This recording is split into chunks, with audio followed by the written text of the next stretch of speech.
This is quite possibly the most impressive lens Sigma has ever made, and as someone who has tested most of Sigma's lens lineup over the years, I don't say that lightly. However, as impressive as this lens is, there is one fairly big issue that means that very few people will actually ever buy it, but more on that in just a moment. For now though, let's stay positive and discuss why this lens is just so good. Now, I've been shooting with this hulk of a lens paired with my Sony a7C Mark II, and yes, I know, before you say anything, this camera is about as well suited to this lens as a tricycle towing a trailer, but hey, it's the only full-frame Sony camera I own, so cut me some slack, alright? Anyway, the moment you pick this lens up, even without the camera attached, you know that it's something special, and by special I mean stupidly heavy. This thing weighs over 1.8 kilograms, or around 63.5 ounces, so once you've added on your camera body, your Sunday morning portrait session feels more like a CrossFit circuit. Okay, it's maybe not quite that bad, but after shooting with it for an hour or two, most people will be one shutter click away from a chiropractor appointment, myself included. But if we can get past that for a moment, to Sigma's credit, the build of this lens is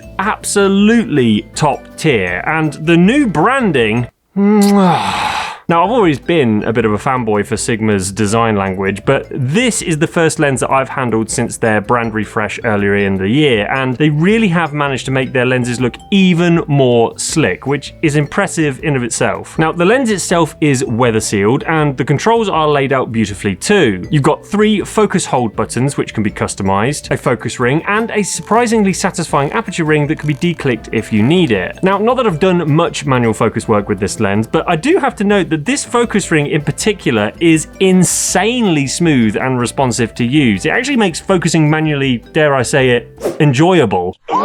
Which, again, is very impressive. On the side here, you'll find an MF to AF switch, a focus limiter switch, a switch for controlling optical stabilization, and also a customizable switch. Now, as we've already discussed, this really isn't a lens for shooting handheld, well, at least not for hours on end. So most sane people will pair this with a monopod or a tripod, and as you can see, it comes included with a tripod collar just for that. Now, all of that, I'm sure you can agree, is very impressive, but what about the image quality? Well, let's not beat around the bush here. This lens is stupidly sharp. Even when shooting wide open at f2, it's producing tack sharp detail from edge to edge with barely any vignetting. Now, that is great and all, but sometimes super sharp lenses like this can be a bit of a blessing and a curse for portraits in particular, as it means that you are going to pick up every kind of detail on the skin. That means every pore, every blemish, and every thing. Now, for example, my model Avery had unfortunately fallen victim to the Albertan sunshine over the weekend, which is something I've done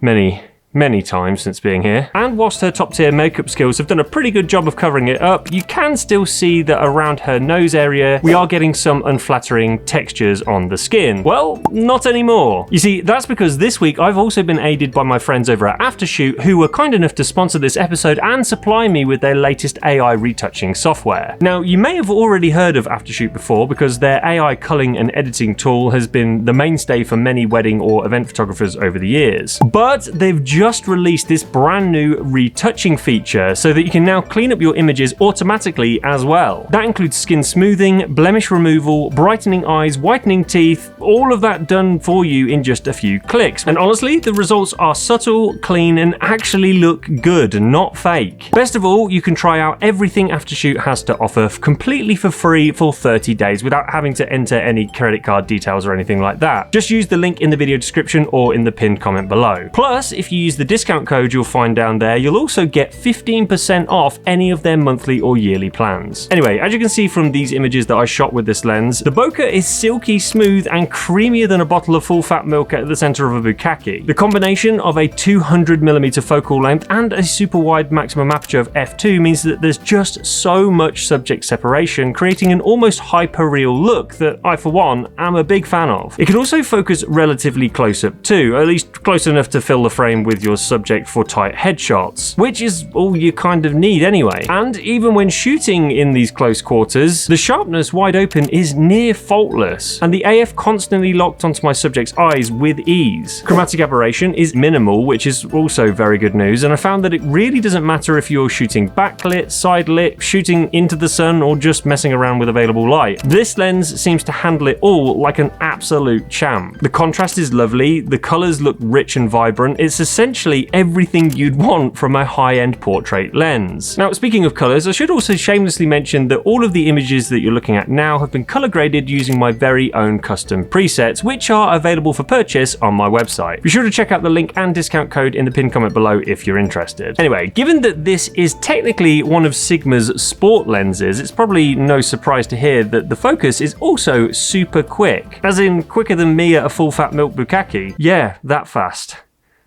I love milk. Now, I have to admit that part of me was kind of half expecting sluggish behavior from this lens given the weight of the glass elements inside, but nope. Focusing is basically instant, near silent, and on my A7C Mark II, it locked on just as quickly as any native Sony lens that I've ever tested. Speaking of which, whilst the max burst rate I can use with this lens is limited thanks to Sony being intensely tight and capping burst rates for third-party lenses, what I can say is that even when shooting at high-speed burst rates, the AF really doesn't miss a beat with this lens, which will obviously be much more important if you do intend on using this for sports or wildlife. It even managed to handle backlit portraits with total ease, and that's usually where some lenses can get a bit tripped up, so props to Sigma for absolutely nailing it here. I'm also pleased to say that the impressive performance continues in video mode too, as the AF was still able to track a moving subject walking towards the camera when shooting wide open with absolutely no signs of hunting. There were no noticeable signs of focus breathing either, which means this is a totally viable lens for video work as well. So at this point you might be wondering, what's the catch? I mean, other than the heavy weight, which is somewhat to be expected for a fast telephoto lens, is there really anything to complain about? Well, no, I really don't have anything to complain about. Wait a second, it costs $3,300.